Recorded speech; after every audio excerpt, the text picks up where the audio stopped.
بھائی بھائی کے ساتھ لڑ رہا ہے، اور ملک کو ہم ایک ایسی سمت لے کے جا رہے ہیں جو بہت خوفناک ہے۔ کیا ان کی عقل میں یہ بات نہیں آ رہی؟ یہ یہاں اپنی سیاست جو ہے وہ اس پہ بات کرنے چاہتے ہیں، ایک دوسرے پر ذمہ داری ڈال رہے ہیں۔ وزیر داخلہ کہتا ہے کہ قادری صاحب بیان دیں گے۔ کمال ہے۔ یہ ہم سب کا ملک ہے، اور ہم سب جو یہاں بیٹھے ہوئے ہیں ہم سب غلامان رسول ہیں، رسول مقبول صلی اللہ علیہ وسلم کی عقیدت مند بیٹھے ہوئے ہیں۔ تو آپ یہ کیا کر رہے ہیں؟ آپ کو میرا خیال ہے سمجھ ہی نہیں آ رہی ہے کہ یہ کتنا احساس معاملہ ہے۔ اس وقت جو کچھ ملک میں ہو رہا ہے، یہ وزیر داخلہ کے گھر کے سامنے اس وقت جو ہو رہا ہے وہ آپ پتہ کریں کیا ہو رہا ہے۔ تو یہ کیا ہونے جا رہا ہے اس ملک میں؟ اگر ہم سب غلامان رسول ہیں، اگر حکومت اتنی بڑی دعوے دار ہے، اگر آئے دن آپ ادھر کھڑے ہو کر وزیر بھی اور وزیر اعظم جو ہے وہ ریاست مدینہ کی بات کرتے ہیں، تو کیا ریاست مدینہ میں ایسے ہوتا ہے؟ کیا حکومت اپنے ہوش و حواس کھو بیٹھی ہے؟ کیا ان کا صبر ختم ہو گیا ہے؟ جناب اسپیکر، میں آپ کو بتانا چاہ رہا تھا، میں کوئی یہ تعریف نہیں کرنا چاہتا اپنی۔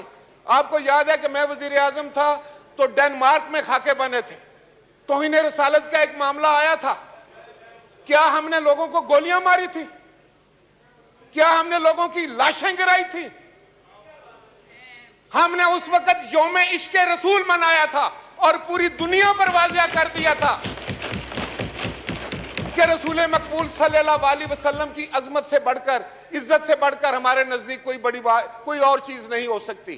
لیکن آپ لوگ جس سمت جا رہے ہیں وہ خطرناک سمت ہے، وہ میرے ملک کے لیے اور آپ کے ملک کے لیے خطرناک ہے۔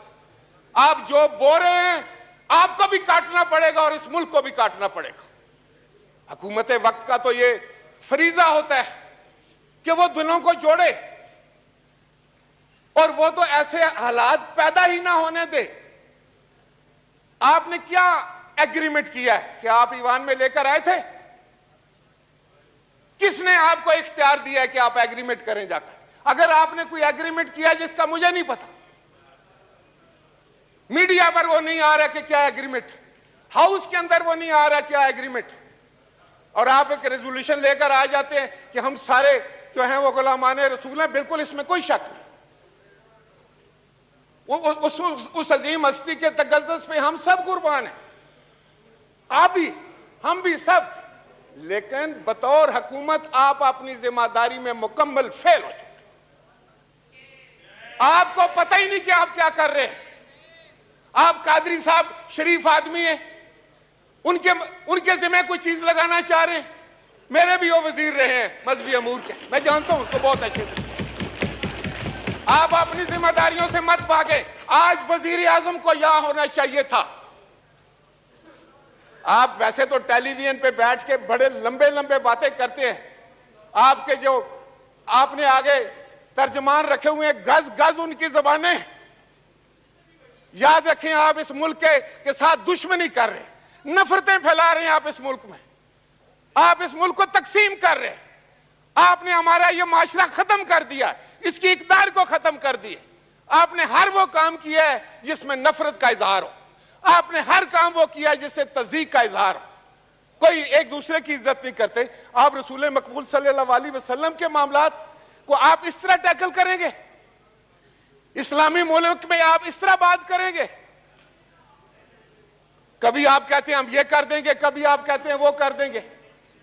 لیکن میں آپ کو یہ بتانے جا رہا ہوں جناب اسپیکر، آپ کی وساطت سے، حکومت مکمل طور پر اس کی ذمہ دار ہے۔ یہ جتنی بھی جو کچھ بھی ہو رہا ہے اس وقت ملک میں، کیا آپ کو پتا ہے کیا ہو رہا ہے؟ کیا مجھے پتا ہے؟ کیا کسی اور آنریبل ممبر کو پتا ہے؟ ٹیلی ویژن پر ہم کوئی چیز دیکھ رہے ہیں، اخبارات پر دیکھ رہے ہیں۔ کہاں ہیں آپ کے بڑے بڑے دعوے کہ آپ میڈیا کی آزادی پر یقین رکھنے والے لوگ؟ آپ سے زیادہ فاشسٹ حکومت تو آئی نہیں ہے۔ میں نے تو نہیں سنی۔ جناب اسپیکر، میں آپ کی وساطت سے ان کو یہ بتانے جا رہا ہوں کہ جو یہ کر رہے ہیں they are playing with the fire۔ یہ بڑا حساس معاملہ ہے، بڑا سینسٹیو معاملہ ہے۔ اور آپ ذمہ داری سے جان نہیں چھڑا سکتے. آج یہاں وزیر اعظم کو ہونا چاہیے تھا, اگر وہ نہیں تو وزیر داخلہ نے کیا بیان دیا آپ کے سامنے؟ جناب اسپیکر آپ رولنگ دیں, کیا اس نے کوئی پالیسی بیان دی ہے؟ اور ابھی آپ قادری صاحب سے کہہ رہے ہیں کہ وہ ایک تفصیل سے بات کریں گے اور 4:30 بجے وزیر اعظم بات کریں گے. یہ ہاؤس کس کے لیے ہے؟ یہ پارلیمان کس کے لیے ہے؟ پارلیمان کو جواب دے وزیر اعظم. انہی باتوں کی وجہ سے میں آپ کو یہ بتانے چاہتا ہوں کہ you are pursuing wrong ideal, you are going on wrong path, اور یہ ملک کے لیے ٹھیک نہیں ہے. آپ ملک کے ساتھ دشمنی کر رہے ہیں. نور حق قاضی صاحب دیکھیں اس کے بعد. جی پلیز نور حق قاضی صاحب, اس طرح نہیں ہوگا. اگر آپ موقع دیکھیں, اس کو موقع بھی دیں, آپ کو موقع ملے گا, آپ کو موقع ملے گا. اس کے بعد پلیز یہ بات کر لیجیے. جی پلیز نور حق قاضی صاحب, اس کے بعد آپ کر لیں گے نا, آپ کر لیں گے پلیز. نحمدہ ونصلی ونسلم علی رسولہ الکریم, اما بعد فاعوذ باللہ من الشیطان الرجیم, بسم اللہ الرحمن الرحیم, اللہم صلی وسلم وبارک علی سیدنا مولانا محمد عبدک ورسولک ونبیک وحبیبک الامی وعلی آلہ وصحبہ وبارک وسلم علیہ. جناب اسپیکر صاحب, آج جس چیز کے لیے آپ نے مجھے حکم دیا ہے, اور محترم وزیر داخلہ صاحب نے بھی اس کی مختصر الفاظ میں وضاحت اور پالیسی سٹیٹمنٹ دے دی ہے, میں یہ گزارش کروں گا کہ اس حوالے سے جو آپ کے احساسات و جذبات ہیں, جو اس ہاؤس کے اراکین کے احساسات و جذبات ہیں, جو گیلریز میں بیٹھے لوگ ہیں اور جو قوم ہمیں سن رہی ہے اور دیکھ رہی ہے, سب کے احساسات اور جذبات حضور نبی کریم صلی اللہ علیہ وسلم کی عشق تک اور محبت کی جب بات آتی ہے, اس میں کسی عالم دین کا یا کسی جبہ و دستار والے کا, کسی داڑھی والے اور کلین شیوٹ کا, اور کسی سوٹڈ بوٹڈ مسلمان کا ان احساسات اور جذبات میں کوئی فرق نہیں ہوتا. اور آج تک میری نظر میں ایسا کوئی پیمانہ موجود نہیں جو بندے کا اپنے رب کے ساتھ اور اس کے حبیب اور رسول کے ساتھ جو تعلق ہے, اس تعلق اور اس محبت کو ناپے. ہمیں جو کچھ پچھلے دنوں ہوا, اور جتنا دکھ اور افسوس آپ کو ہے, اتنا اس طرف ٹریجری بینچز پر بیٹھنے والے تمام معزز اراکین کو ہے. اور کوئی بھی سیاسی حکومت, جمہوری حکومت, منتخب حکومت اس طرح کی چیزوں کو افورڈ ہی نہیں کر سکتی, اور یہ جب واقع ہو جاتے ہیں تو یہ سانحات ہوتے ہیں, اور سانحات کا اس کا اللہ تبارک و تعالیٰ ہی اس سے پناہ دیتا ہے. ہم نے اپنے طور پر گزشتہ 4 مہینے سے اس معاملے کو پرامن طریقے سے, مذاکرات کے ذریعے سے, منت کے ساتھ, سماجت کے ساتھ, جو بھی ڈائریکٹ اور انڈائریکٹ کوششیں ہو سکتی تھی ہم نے کر دی, تاکہ یہ معاملہ بہتری کے ساتھ سلجھ سکے. اور آخری جس بات پہ ہم نے اختتام کیا تھا اور ہم نے مذاکرات کا دروازہ کھلا رکھا تھا, وہ یہ تھا کہ معاملہ اور معاہدہ کے روح سے ہم اس معاملے کو پارلیمنٹ میں لانے کے پابند ہیں.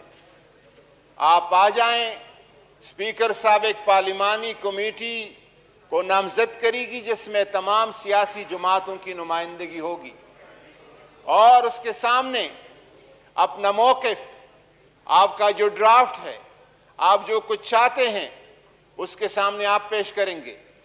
اور پاکستان کی فارن آفس اور فوراً پالیسی ایکسپرٹ اپنا سٹیٹمنٹ دے دیں گے، ادھر اپنا ڈرافٹ دے دیں گے، اور وہ کمیٹی جس طرح چاہے ہم مذہبی جماعتوں کا، مذہبی شخصیات کا، علماء کرام کا، ان کے موقف کا احترام کرتے ہیں، لیکن خارجہ پالیسی کا تعین حکومت وقت اور پارلیمنٹ کا کام ہے کہ یہ کریں۔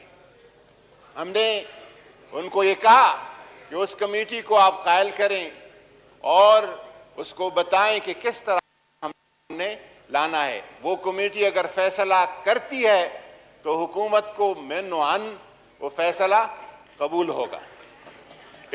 یہاں پر اس دوران جب ہماری گفتگو یہاں تک پہنچی تھی تو 20 اپریل کی کال دی گئی، بدقسمتی سے ایک ویڈیو نشر ہوا اور اس کی تیاریاں شروع ہو گئی، جس کی وجہ سے حکومت کا یہ فرض تھا کہ راستوں کو کھلا رکھا جائے، موٹر ویز کو کھلا رکھا جائے، جی ٹی روڈ کو کھلا رکھا جائے، اور عام آدمی کی زندگی کو متاثر نہ ہونے دے۔ یہ حکومت کا فریضہ ہے اور یہ میری دین اور شریعت کا بھی فریضہ ہے۔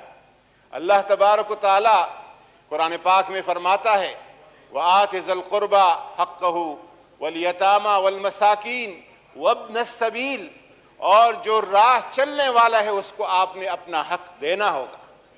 اور میرے نبی رحمت کا جو شریعت ہے وہ تو منع کرتا ہے کہ آپ راستے پہ جنازہ بھی نہیں پڑھ سکتے، آپ راستے کو بند کر کے 5 وقتہ نماز بھی نہیں پڑھ سکتے۔ میں آپ کو بتاؤں، بات تھوڑی لمبی ہو جاتی ہے، لیکن ایک بہت بڑے امام محمد ابن ادریس شافعی، جس کے بارے میں حضور نے فرمایا تھا، پیشنگوئی کی تھی کہ میرے امت میں ایک عالم آئے گا جو دنیا کو علم سے بھر دے گا، وہ امام شافعی تھے۔ امام شافعی قاہرہ کے ایک رستے سے جا رہے ہیں، اور جب اس رستے پہ نکلے تو سامنے سے کتا آیا اور وہ کتا آپ کی طرف لپکا، تو آپ کے شاگردوں نے اس پر پتھر پھینکے تاکہ آپ کی دامن اور لباس کے ساتھ کتے کا منہ مس نہ ہو اور نجس اور پلید نہ ہو جائے۔ تو امام شافعی کے چہرے پہ غضب اور غصہ کے آثار آئے، اور ان شاگردوں سے کہا کہ اے میرے شاگردوں، قیامت کے دن اگر میرا رب مجھ سے پوچھے گا کہ کیا اس کتے کا رستے پہ گزرنے کا حق نہیں تھا تو میں کیا جواب دوں گا؟ امام شافعی کیا جواب دے گا؟ اس طرح حکومت کی ذمہ داریوں میں آتا ہے کہ اس رستے کو، روڈز کو اور عام شخص کی زندگی کو کھلا رکھے۔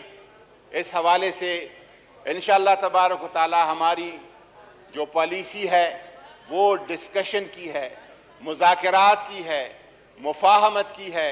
رات کو بھی ہوا ہے ایک دور، آج صبح بھی ہوا ہے، اور شام کو، رات کو انشاءاللہ تعالی تراویح کے بعد ایک تیسرا دور ہوگا، اور اس پہ ہم انشاءاللہ تبارک و تعالی کوشش کریں گے کہ پارلیمنٹ کی خواہش کے مطابق، اس قوم کے اطمینان کے مطابق اس سارے معاملے کو، اس سارے قضیے کو مذاکرات کے ذریعے سے حل کیا جائے۔ اور میں یہ بتاؤں کہ الحمدللہ کوئی بھی مذہبی تنظیم، کوئی بھی مذہبی شخصیت پاکستان کے تاریخ میں کسی نے اتنا تحفظ ناموس رسالت کے ایشو کو اور اسلاموفوبیا کو دنیا میں اتنا اس پیغام کو نہیں پھیلایا ہے جتنا عمران خان نے پھیلایا ہے۔ اور یہ سعادت، یہ نیکبختی اللہ تبارک و تعالیٰ نے عمران خان کے حصے میں لکھی ہے کہ انشاءاللہ تبارک و تعالیٰ ہمیشہ کے لیے اس کا راستہ عمران خان روکے گا۔ شکریہ، وما علینا الا البلاغ۔ جی مولانا صلاح الدین صاحب پلیز، شکور صاحب پلیز، جی شکور صاحب پلیز۔ شکریہ جناب اسپیکر صاحب۔ جناب اسپیکر صاحب، میں آپ کا شکریہ ادا کرتا ہوں کہ آپ نے اس حساس مسئلے کے حوالے سے جمعیت علماء اسلام کو لب کشائی کا موقع دیا۔ جناب اسپیکر صاحب، مسئلہ ہے لاقانونیت اور قانون کا. اس میں کوئی شک نہیں، ہم آئین کے بالادستی پر یقین رکھتے ہیں، قانون کے بالادستی پر یقین رکھتے ہیں. قانون ہاتھ میں لینا اس میں کوئی شک نہیں، اسلام بھی اس کا اجازت نہیں دیتا، اس میں شک نہیں کی. لیکن اس سے پہلے دوسرے لوگوں نے قانون ہاتھ میں نہیں لیا ہے. جناب اسپیکر صاحب، جو ہمارے قانون کا پاسبان ہے آج، آپ بھی ان کو خود خوب سمجھتے ہیں، ہمارے وزیر داخلہ صاحب، اس کے ریمارکس آپ کو یاد نہیں؟ کیا انہوں نے یہ بات یہاں کنٹینر پر نہیں کی تھی، جلاؤ گراؤ؟ یہ وہ الفاظ ہے جو انہوں نے اس زمانے میں ادا کیے تھے. آج انہوں نے اس پر عمل کرایا کہ اس کو اقتدار ملا. اقتدار کے نشے میں اتنا بندہ مست ہو جاتا ہے کہ پھر اس کو عاشقان مصطفیٰ کا خون اور رسول اللہ صلی اللہ علیہ وسلم کی عشاق کے خون کو اپنے ذمہ لیتے ہیں. جناب اسپیکر، آپ خوب جانتے ہیں کہ یہ مسئلہ انتہائی امت مسلمہ کے لیے ایک جذباتی مسئلہ ہے. اس سے پہلے بھی اس طرح ہوا ہے کہ ہمارے جتنے بھی بڑے یہاں موجود ہیں، میں سب کو قدر کی نگاہ سے دیکھتا ہوں، ہر ایک پر موقع آیا ہے. جب بھی ان کو موقع آیا ہے، جذبات ان کے برانگیختہ ہو چکے ہیں، تو انہوں نے قانون ہاتھ میں لیا ہے. ان پر کسی نے گولی نہیں چلائے اور ان کو دہشت گرد نہیں ڈکلیئر کیے، ان کو بین نہیں کیے تھے. جناب اسپیکر صاحب، معذرت کے ساتھ کہتا ہوں، یہاں پولیس کے آفیسروں کو، سپاہیوں کو جو سزا دی تھی ڈی چوک پہ اور ان پر لاٹیاں برسائی تھی، اور جن لوگوں نے یہاں پی ٹی وی پر حملہ کیا تھا اور یہاں پارلیمنٹ پر جنہوں نے حملہ کیا تھا، اور وہ کون تھے؟ کیا ان پر کسی نے پھر گولی چلائی تھی اور ان کو دہشت گرد ڈکلیئر کیے تھے؟ اس طرح ہوتا ہے. اور پھر آپ بھی اور ہم سب اس میں شک نہیں شریک ہیں کہ ہم مسلمان ہیں. ایمان کا تقاضا ہے. رسول اللہ صلی اللہ علیہ وسلم خود فرماتے ہیں، من سب نبیا فاقتلوہ. یہ قرآن کا فرمان ہے اور ہمارے آئین اور قانون کا حصہ ہے. 295 سی اور بی، یہ تمام دفعات آپ خود پڑھیں. جو رسول اللہ کی توہین کرے وہ مستحق سزائے موت کا. جناب اسپیکر، ہمارا قانون اور آئین یہ ہے. 2200 مقدمات وہ درج ہے، رجسٹرڈ ہے، جن لوگوں نے رسول اللہ کی توہین کی ہے اس مملکت خداداد پاکستان میں. 1500 ایف آئی آر درج ہے، اور اب بھی وہ لوگ دندناتے پھر رہے ہیں. حکومت وقت کا کیا ذمہ داری ہے؟ وہ ذمہ داری نبھاتے نہیں، تو پھر عشاق مصطفیٰ کیا ان کے جذبات وہ نہیں بڑھے گی؟ وہ تو میدان عمل میں نہیں نکلے گی. آپ بھی مجبور ہو جائیں گے. آپ بھی مسلمان ہیں، میں بھی مسلمان ہوں. آپ لوگوں نے ہمیں پیر صاحب شامل کیا، ہم تو ان کا ذاتی طور پر احترام کرتے ہیں. ایک شریف گھرانے سے ان کا تعلق ہے. وہ آدمی جس نے قتل کیا ہے، قاتل ہے اور وزیر داخلہ ہے، ان کو سامنا کرنا چاہیے اس ایوان کا. اس ایوان کے سامنے وہ آ جائے، وہ بگوڑا نہ بنے اور یہاں مستقل بگوڑا بن جائے. پھر ایوان کو نہ آ جائے، پھر ایوان کو نہ آ جائے. جناب اسپیکر، جو ایوان کا سامنا نہیں کر سکتے اور جو ایوان کا سامنا نہیں کر سکتے، آج وہ بگوڑا بن کے بگوڑا حذف کر لے. آپ نے خود دیکھا باقی صاحب کا ذمہ داری تھا یا اس کا ذمہ داری تھا، یہ اس کی ذمہ داری میں آتا تھا. وہ یہاں آپ کا سامنا بھی نہیں کر سکتے، ہمارا سامنا بھی نہیں کر سکتے. آج ہم تحریک لبیک کے کارکنوں پر جو ظلم ہوا ہے، جو جبر ہوا ہے، جو تشدد ہوا ہے، ہم ان مظلوموں کے ساتھ ہیں اور پورے پاکستان کے عوام عاشقان مصطفیٰ کے ساتھ ہیں. ہم جان دے سکتے ہیں لیکن رسول اللہ کے عشق پر سودا بازی نہیں کر سکتے. جناب اسپیکر، حکومت واضح کر دے اس بات کو کہ وہ فرانس کے ساتھ ہے یا عاشقان مصطفیٰ کے ساتھ ہے. علی محمد خان صاحب پلیز. اس کے بعد آپ، اس کے بعد مرتضیٰ صاحب، اس کے بعد علی محمد خان کے بعد آپ کر لیں گے. علی محمد خان، علی محمد خان جی ابھی کرتے ہیں جی. Ali Muhammad Khan please, Ali Muhammad Khan please. جی جی پلیز علی وقت خان صاحب پلیز. جی بہت شکریہ جناب اسپیکر صاحب. جی بتا رہے ہیں پلیز. جی جی پلیز. میں اگر آپ کی اجازت ہو جس طرح اگر آپ کی اجازت ہو جی جی پلیز. جی بسم اللہ الرحمن الرحیم. اللہم صلی وسلم مبارک علی سیدنا محمد. کی محمد سے وفات تو نے تو ہم تیرے ہیں، یہ جہاں چیز ہے کیا لوح و قلم تیرے ہیں. اس بات میں کوئی دو رائے نہیں کہ یہ جو اس وقت ہم ایوان میں بیٹھے ہیں یہاں پہ کوئی بھی ایسا شخص نہیں جس کے وہ جذبات نہیں جو ایک عاشق رسول کے ہونے چاہیے. میں اس بات پہ بھی بہت مطمئن ہوں اور بہت خوش ہوں کہ میں اس ایوان میں کھڑا ہوں کہ جب بھی اس ملک میں ختم نبوت کا ایشو آیا یا حرمت رسول پاک صلی اللہ علیہ وآلہ وسلم کا ایشو آیا، یہ ایوان کھڑا ہوا اپنی جماعتی بالادستی سے، اپنی جماعت کے ساتھ آپ کی وابستگی سے، اس سے بالا ہو کے. یہ پاکستان سن 47 میں جب بنا جناب اسپیکر صاحب تو کلمے پہ ہی بنا تھا، اور قائد اعظم محمد علی جناح سے پوچھا گیا تھا کہ آپ پاکستان بنانا چاہتے ہیں مسٹر جناح، یہ پاکستان کیسا پاکستان ہوگا؟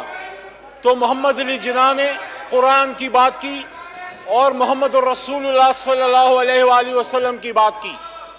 اور جس طرح علامہ اقبال کا شعر ہے کہ نگاہ عشق و مستی میں وہی اول وہی آخر، وہی قرآن وہی فرقہ وہی آسی وہی طہا. تو اس ایوان نے جب قادیانیت کا مسئلہ آیا تو اسی ایوان نے وہ لا پاس کیا اور ختم نبوت پہ مہر تصدیق اس ایوان نے سب کی کہ نبی پاک صلی اللہ علیہ وآلہ وسلم کے بعد کوئی نبی نہیں آئے گا، اور جو نبی پاک صلی اللہ علیہ وسلم کو آخری نبی نہیں مانتا وہ مسلمان ہو ہی نہیں سکتا. اور پھر جب دنیا میں جب دیکھو اس طرح نہیں ہوگا نا، پھر میں ہاؤس کو ایڈجسٹ کر لوں گا. پاک صلی اللہ علیہ وسلم کی شان میں گستاخی اگر آپ نہیں کرتے تو پھر میں ایڈجسٹ کر لوں گا. اور یہاں سے لوگوں نے آواز صدائے حق بلند کی. اور آج بھی جب یہ واقعہ ہوا فرانس میں تو اس ایوان سے The House is adjourned to meet again on Thursday, the 22nd April 2008 at 2 p.m.